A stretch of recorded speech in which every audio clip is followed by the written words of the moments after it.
I need to know, ana ko tēnei te mea tuatai kia whakamohio ai au, is do we understand those questions? We understand them all? You answer these questions. Ne?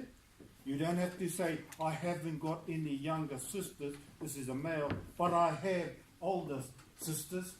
You just answer these questions. Ne? Ka pai? We're going to say that later on, because there's a little word that you need to add to it. You need to add a little word to it. Okay? Okay. Pirangi ki te hara mai, amuri ai. Yeah? You do one, I do one? Yeah. Wait, my mother's not here, eh? Oh. Okay. Ka tīmata, ne? Koe nā te tūru. Koe nā te tūru wera. The hot seat. Te tūru wera. Ko taku tūru matawa. This is the cold seat.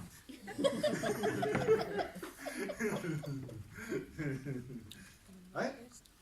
Ori mai ko kei a koutou, ne? Who's going to be first? Ko ai te tangata ki te ara mai.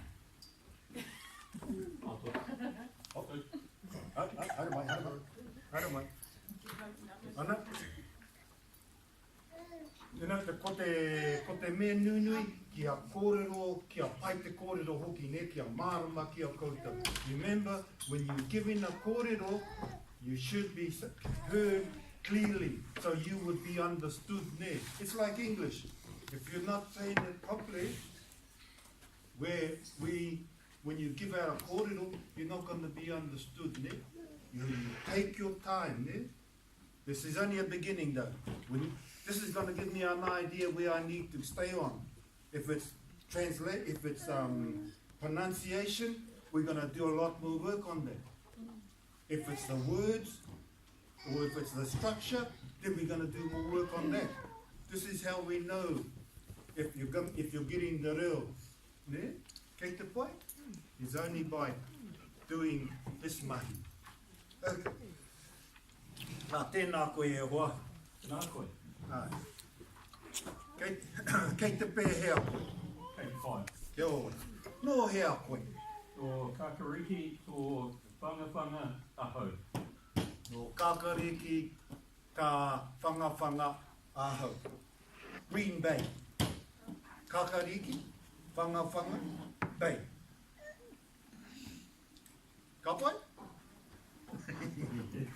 Kei hea tō kāinga I nai ane.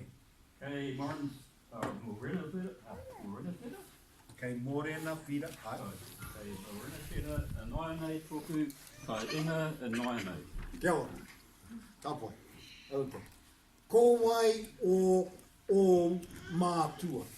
Ko Honi tōku papa, ko Francis tōku whaia. Kia ora. Ka pai. Marama? You understanding it? Toko hia o tuakana. Tōku tahi, tōku tuakana. Kia ora. Toko tahi, tōku tuakana. Pai. Toko hia au teina. E kore atu teina. Kia ora. Ka pai. Toko hia o tungane. E kore... Toko hia o tuahini. Sorry. E kore oku tuahini. Kia ora, ka pai Terry, tēnā koe a hoa, tēnā koe, ka pai, ka pai. Ana, yep. Next. Yeah, those are the questions, ka pai, those are the questions. Why not te tūru wera? This is a concept.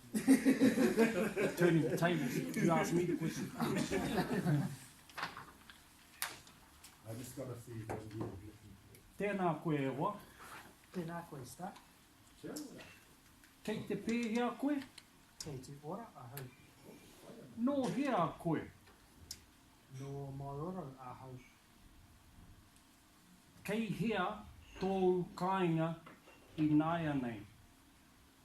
Kei tātua nui, tōku kāinga I nai anei. Kia ora. Ko wai o mātua. Ko Frank toku mātua. Ko Jen toku whaia. Kia ora, kia ora. Toko hia o tuakana.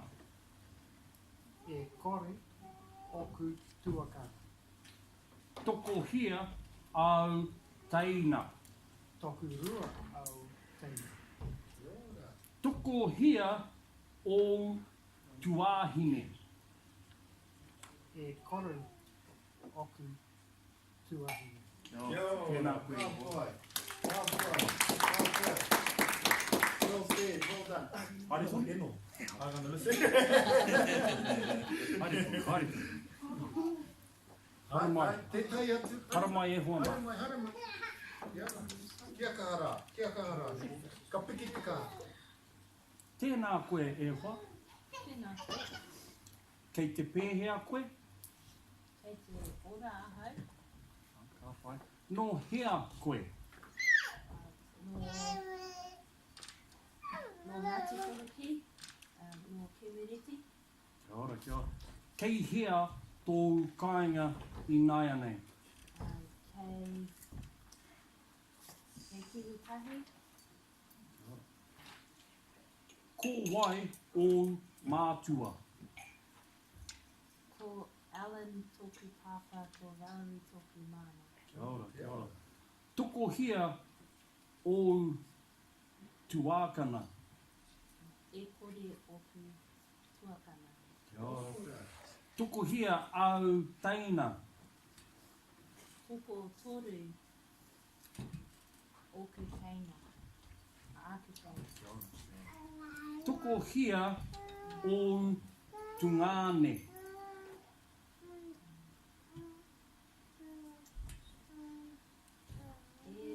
E toru aku ngāne.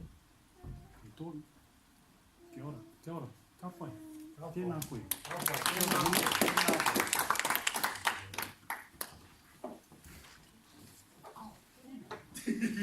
You want to take my phone? Hara mai, hara mai. Hara mai.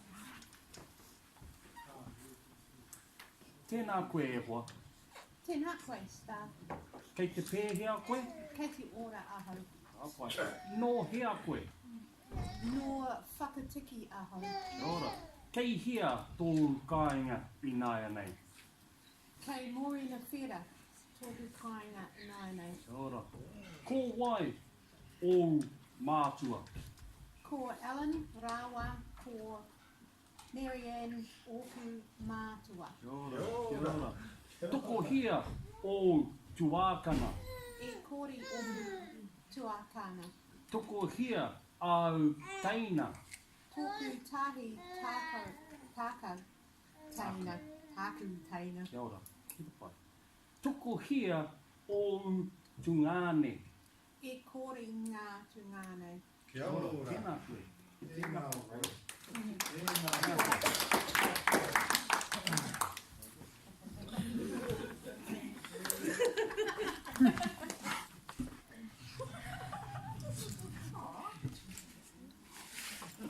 Change it around, change it around.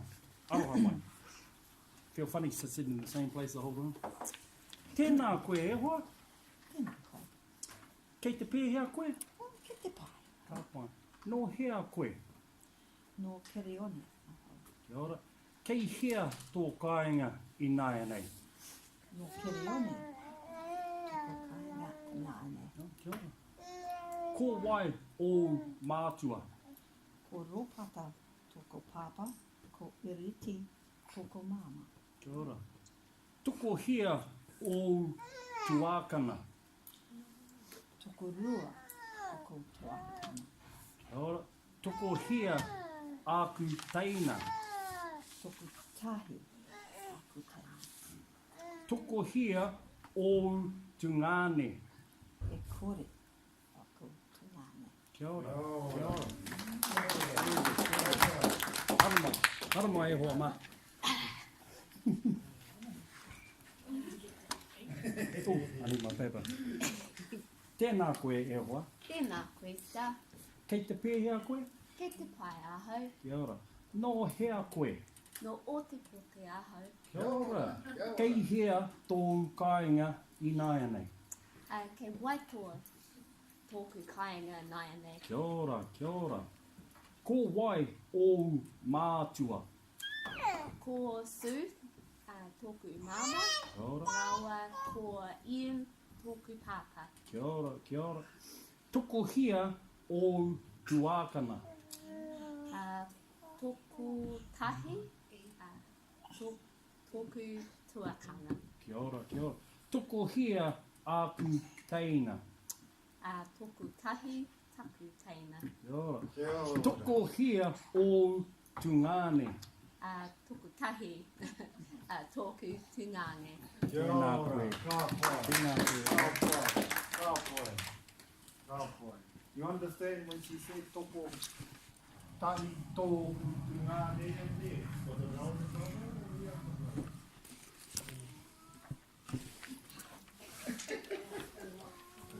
all category there. All that, yeah. Tō.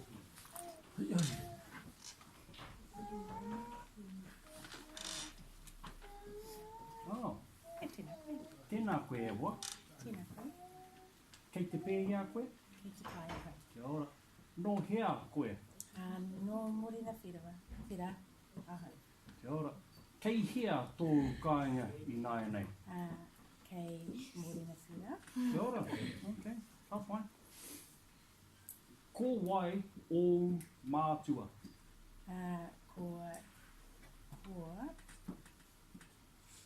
Ko tui rawa, ko Nolene, o ku matua.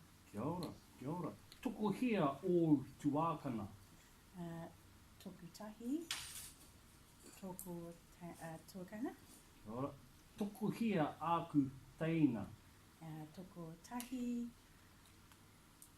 tāku taina, Kia ora, ka pai, ka pai. Toko hea o tungane. and tōku tahi, oku, tōku tungane. Kia ora. Tēnā. Ka pai. Tēnā. Well done. Ka pai, ka pai. Ka pai. You did really well. Really well. What are they going to do for?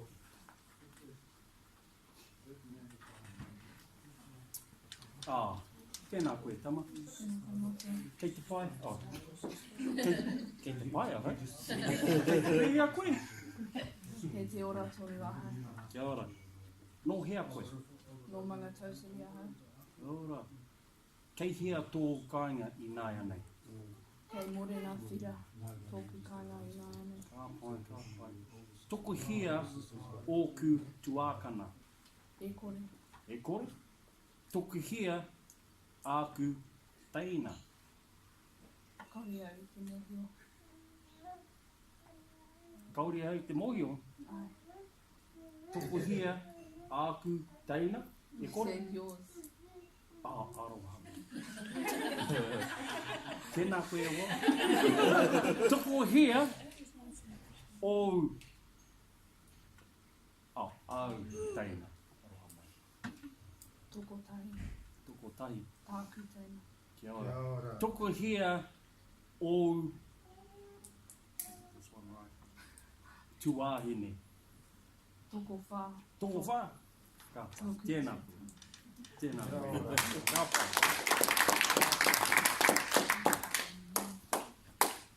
Toko hea e tahi atu.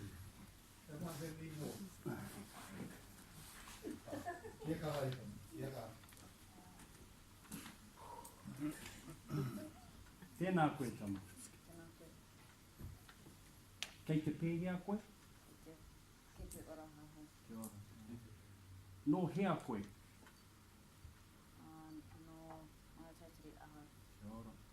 Kei hea tō kāinga i nāia nei. E ki tahi. Tōna tōku. Kāna Kia e nāne. Kia tā. Toko hea o tuākana. Ko tahi oku tuakana.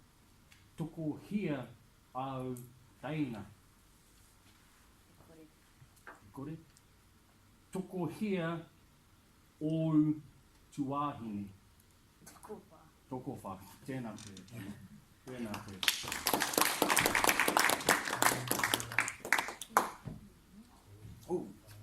Kia ora whaia.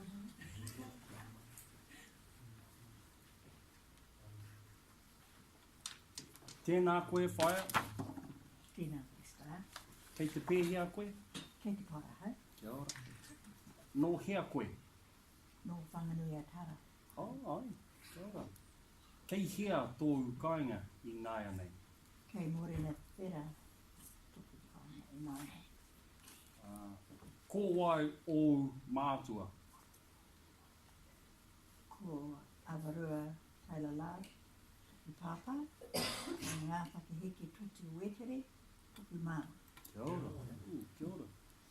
Tuku hea o tuākana. Tuku tahi.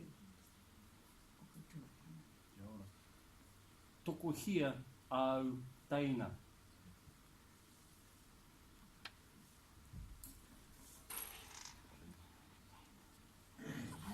Tuku tūru. Nā taina. Ka pai, ka pai. Tuku hea o tungane. E kaore. Kaore. E kore. Ka pai. Ka pai. Tēnā koe. Ka pai ko mai.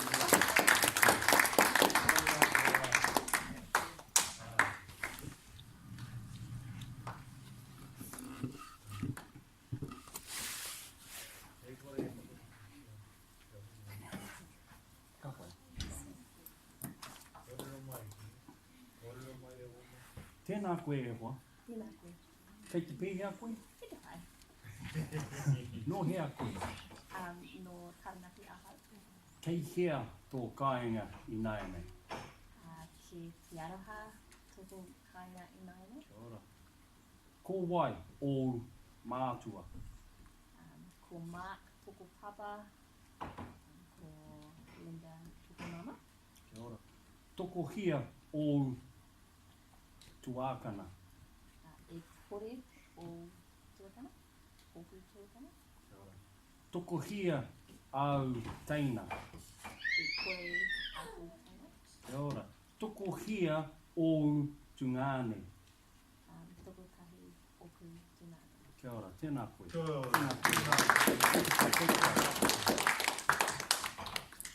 Toko hea one to one na koe. Hi. Yeah. I'm just seeing if they get it through. I can't hear it from here. Mā koe tēnei. Kia ora rā. Ai, e noho. Tēnā koe e ine. Tēnā koe. Kei te pēhea koe. Kei te hia moe. Yo. Apai. Māku hoki. No hea koe. No kirikiri rawa ahau. Kia ora. Kei hea tō kāinga I nā ianu. No morena whera oku kaianga I nāia. Ko wai o mātua. Ko rei, raua, ko June, toko mātua, Oku. oku mātua. Kia ora. Toko hia o tuākana. Toko rua, oku tuakana. Kia ora. Toko hia o au teina. E kore, aku, teina. Kia ora. Toko hia o tungane. E kore, oku tūnane. Kia ora. Tēnā koe ine. Apai. Apai te koe. Apai te koe.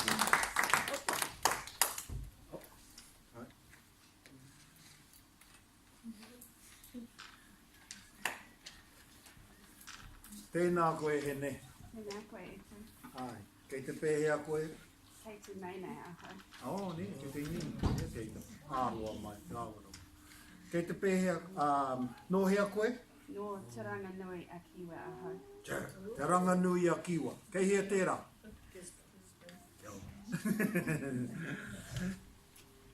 Kei hea tō kāinga i nāia nei. Kei tū tata nui tuku kāinga and ānei. Well, ka pai. Ko ai o mātua. Ko Brian taku papa, ko Beverly taku whaia. Kia ora. Kia ora. Toko hea o tuakana. Tuku tahi, tuku tuakana. Kia ora. Toko hea au teina. I kore au taina. Kia ora. Ka pai. Toko hea o tungane. I kore oku tūnane. Ka pai. Tēnā koe ene. Tēnā koe ene. Oh. I'm afraid that... Oh, come on. Haere mai. Haere mai ene. Haere mai. Because I want to go through something else.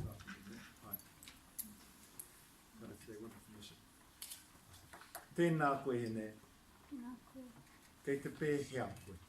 kei te pai, Kia ora. No hea koe. no ana whia aha, Kia ora. Kei hea tō kāinga i nāia nei. ko morena whiara tōku hoang Kāinga. na anaiana, Kia ora. Ka pai. Ko ai o mātua. ko Johannes taku papa, ko Tina taku whaia, Kia ora. Ka pai. Toko hea o tuakana. ko toku rua oku tuakana, Kia ora. Toko hea au teina. i ku E kore? Aku teina. aku taina, Kia ora. Toko hea o tungane. ko rua oku tūna. Kia ora. Tēnā koe ene. Ka pai. Ka pai. Ka. The rest will have to wait till next week, ne? Ka pai?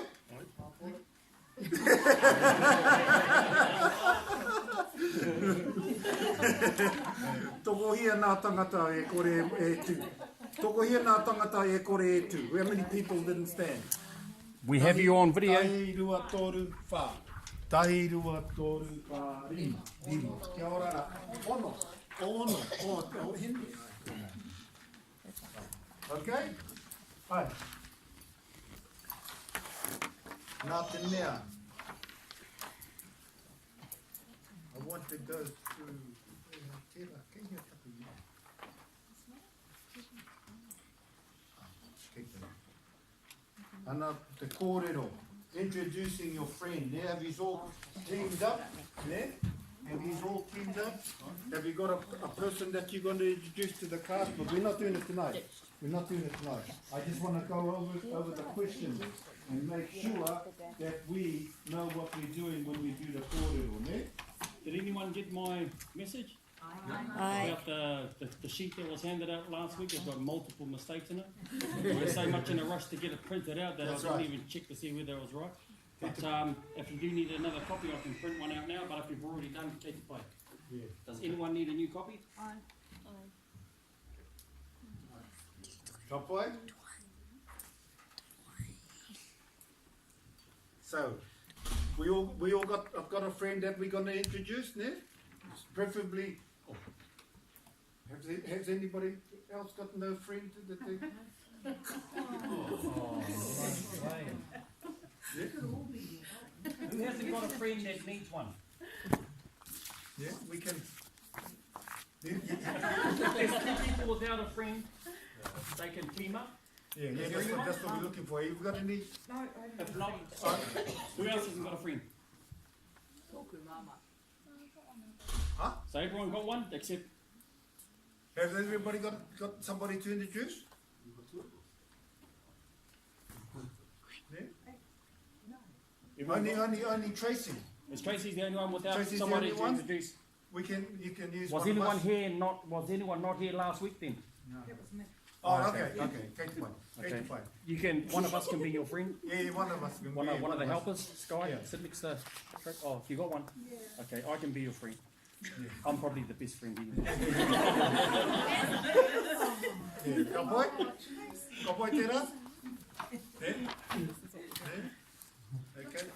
Well, last week we talked about what we're going to be doing, Tracy, as far as the class is concerned, this class here, there, because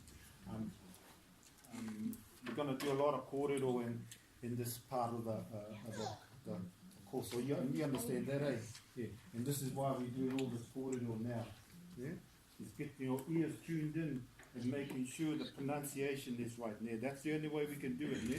Mā te kōrero, ka ora ai te reo. Mā te kōrero, ka mōio ai te reo. Yeah?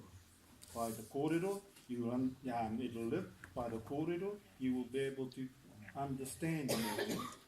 Understand more. Okay? Okay. So, introducing your friend. Ko. It's all starting with ko, ne? And toko. Yeah? Okay? So, is there any of those questions that you're not sure of in there? Mine seems to be alright. Ko toku hoa, tōna ingoa whānau. What's that? Tōna ingoa whānau. That's right. So don't forget, this here, ko, that's right, that first word is when you introduce somebody. Ko aran, ko timoti tōku hoa. Ko timoti tōku hoa. Apa? Ko timoti tōku hoa. Ko werumu tōna ingoa whānau. That's it, we're going to introduce our kōrero. It's always going to be tōna. Those things are like ne tōna, tōna mama. It's his or her. Ka pai?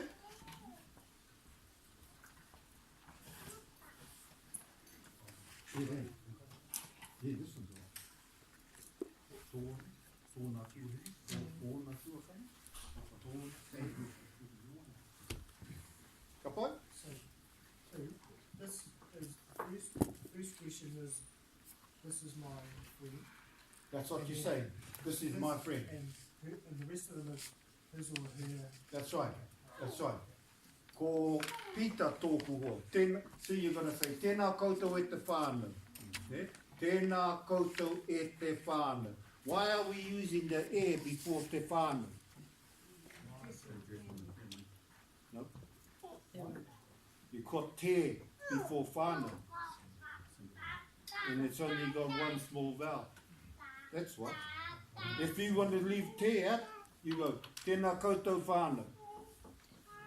A lot of people introduce family like, tēnā koutou whānau mā.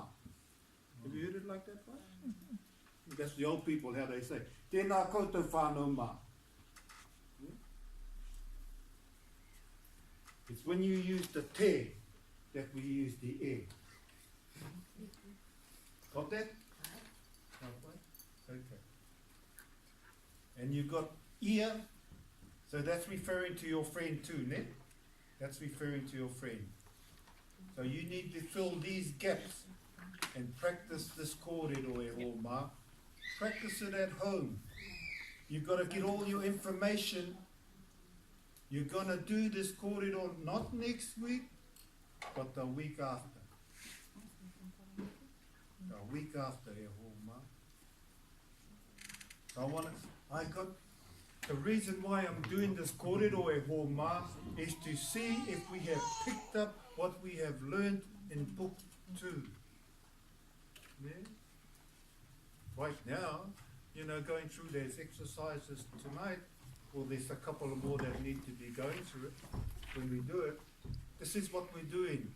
I'm just seeing what sometimes there might be somebody or something that's lacking, and that's not because of your contribution. It's because I haven't been not putting in the right lessons to get you to where you are. This is where I'm not only looking at your where you are at, I'm looking what I can do to improve where you are at. Yeah? And then I can only do it through here, through this kōrero, through this work. Yeah? Don't worry about where you should be going there, Homa. That's my job. Yeah? That's my job. That's why you need to do that homework at home. Because you cannot rely on 2 hours to get you there, Homa. You'll need 20 years before you get there. If you're going to do that. Yeah. Some people are lucky because they're doing it 3 or what is the word? The ideal scenario for anyone to learn te reo Māori is 3 days or more. Any language, 3 days or more. You know, to get on to that other level where you can cut down kōrero. You know, these kōrero can be shortened up a lot, but we can't do that just yet. Yeah, I want you to learn the basics. Yeah? The basics. And introducing your friend is here. And don't be shy because, look, in whānau, we've been here now how many months together? Yeah? And feel comfortable, homa. Feel comfortable here. Don't be shy. I hope this is a safe environment that we all can share our reo, and whether it's small or whether it's large. Ana he whakatauki tēnei, aho ko he iti, he taonga. Although it's small, it's a treasure. He paunamu, ne. It's not, what I'm looking for here is in this kōrero, is pronunciation. Because there are ways that we need to get, I need to get out more dialogue, I need to get out more audio stuff. If I can see that the kōrero's not right, ne, I'll just give out more audio out to you, and you listen to that. Listening to the kōrero all the time, even walking with it, ne, walking with it. You know, ko te kōrero o taku kraua ki a hau nei, ko tēnei kōrero. Ana, kōrero mai, kōrero atu ki te rākau. Talk to the trees. They won't argue that. That's what he's saying. Talk, go in the bush and talk to them. Yeah? Do your kōrero by yourself. Don't be shy to do that, everyone. You know, that's how we learnt. That's how you learn. Ka ako te reo is to practice it. You know, when you learn a speech or learn a kōrero at the school or at home, you learn, you practice the kōrero. Yeah. You practice your kōrero. I'm not going to, you know, I'll never do that unless you're really confident. I leave that up to you. Some places where you go to learn te reo, you've got to memorize this. You can't come up here without your paper. But I would never do that. I would never do that. Yeah? I would never do that, Ewa. It's up to you. If you feel confident, if you miss something and you don't know it, it doesn't mean you can carry on. It doesn't mean you're not compulsed to do these things, Ewa. You're not here to be, it's not a competition. It's not a test. Yeah? We're here, so I'm here to help you to get to where you want to be, Ewa. That's my job, and I want to get you there at the end of the year. You know, by the end of the last term, I want us to be bilingual. I'm serious. I want us to be bilingual, but it's up to you. If some of you think that we can't make it, well, the question I asked, why, what, you know, when you come here, when you said at the beginning of the classes, this is what we want, to learn the reo. We want to speak the reo. It's bilingual is not, it's not saying totally immersion. That's the next class. That's the class on Thursday. That's the total immersion. But totally bilingual is English and Māori. That's bilingual. Yeah? And that's where we are now. That's why I do a lot of kōrero. I want us to be there by the end of the year, where you can say, you know, some of these questions in your homework book. Do you understand the word e whaiakene? Ako nia nā tauira e whaiakene. You see that all the time in your homework. Do you understand now what that says? Ako nia when you're in your homework. It's saved in your homework. I've got some of your homework here tonight. You know, when I gave you some homework, it's got in there. It's always in te reo Māori. And that's what that's there for. I want you to read the instructions on there and look at them. That's what that, you know, when I said to you at the beginning, this is the way I teach. Tiro whakarongo. Look and learn, listen and understand. Yeah? When you're looking at that same instructions, by the end of the first term, you should have picked up some of the kōrero if you read it, instead of just doing the exercises then. That's why I'm doing this, because 2 hours a week, it won't happen. It won't. It's too hard, Ehoma. Yeah? 2 hours, when you go leave here, you're leaving into another world there. Not the world, the real Māori. And some of those words that I've given to use in Te Reo, where it says that you use in the household, like whakakāterama. Whakakāterama. Turn the light on. Use it. Whakakāterama. Got it in some of your things here. That's what it's there for, ne? Whakakāterama. Kātiterama. Turn off the light.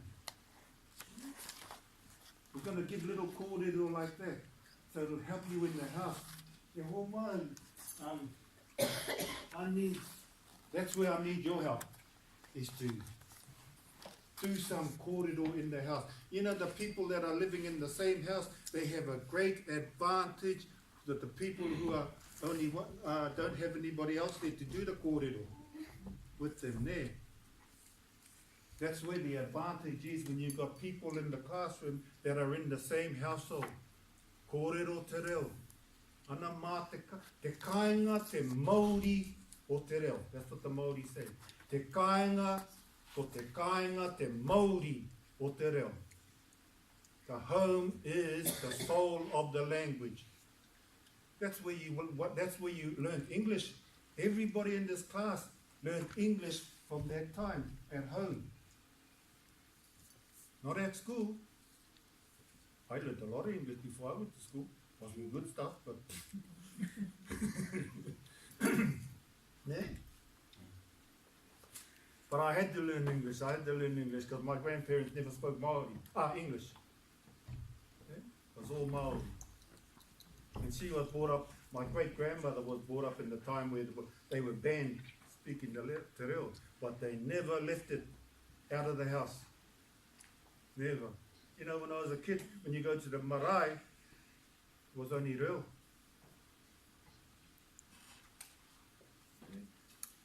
And, but that's where I need you to give yourselves a little lift up at home.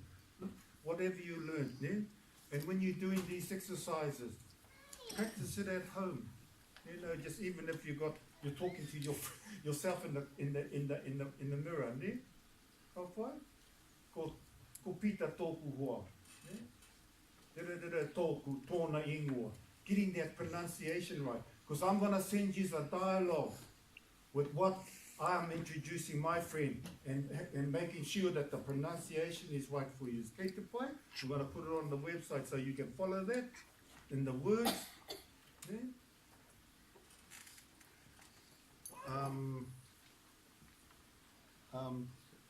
I don't know if you remember Peter Sharples. This is one of the Peter Sharples. Peter Sharples. He rallied together a lot of people to have the pronunciation of Māori said correctly in the media, because for a long time they never spelled Māori right. They spelled M-A-R, they spelled it M-A-O-R-E. But what did they leave out? The macron. They left out the macron for a long time. And he went and pushed a lot of pressure when he was in Parliament. Put a lot of pressure on the media, on the TV, to announcers. If you're gonna say the reo, you say it like this. And that's where it was. That's why they got Scotty Morrison in there. And now you hear them, they're saying the real really good because we hear them every day. We hear them every day. And Peter Sharples was an advocate of pushing that. You know, I want to bring you a dialogue of some Pākehā that I know who went straight into total immersion without knowing a word of Māori. That was tough.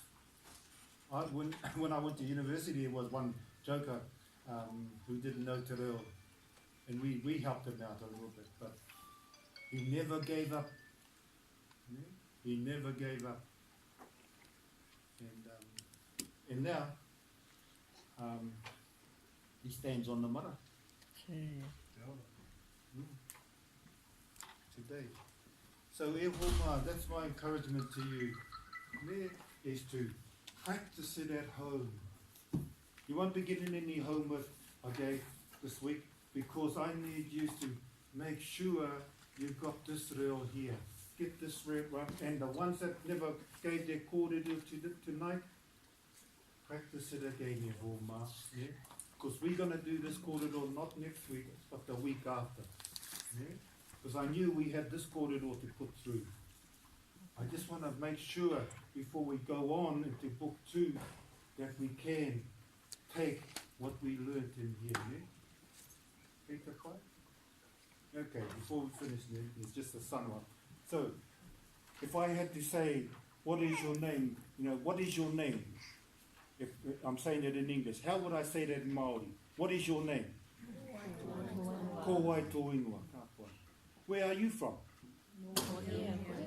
That's how you want to make sure you're translating Māori to English. Saying it like that. Don't try and translate it word for word in Māori, because it's not going to be the same in English. Yeah? What is your name? Because you never say in English, who is your name? You never say that. Who is your name? They always say, what is your name? And all you got to do is say, ko wai tō ingoa. That's how we say it. Kapai? Those things you've got to remember. Where are you from? Kei hea tō kāinga. That sort of thing. Don't try and translate it word for word or home. Just just remember, this is how it's said in Te Reo Māori. Sometimes the Māori is longer than the English. It's long the kōrero. But yeah, and they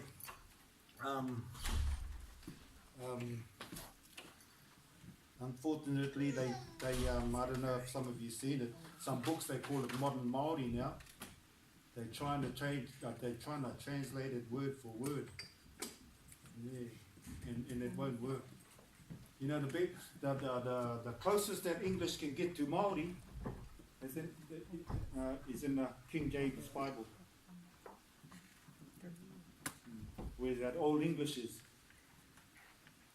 That's the closest you can get to Māori. Modern Māori. Yeah, take the fight? Okay. Kumutu rā te mahi mō tēnei wā. Kumutu rā te mahi. Ka whigere ho mā mahi nā kupu, ne? Mahi nā kupu. Oh, here. I picked up the kōrero from my grandchildren. This is, I said to them, they said to me, Koro, how do you say, give me 5? High five. High five, ne? I said, homai te rima. Oh, kao. You know, that's what you think it is, eh? Homai te rima. You know, give me 5. But it's Pākehā. Pākehā te rima. Pākehā. Yeah? Touch 5. Bang. That's what it means. Pākehā means touch. Ka wai. Pākehā. Pākehā.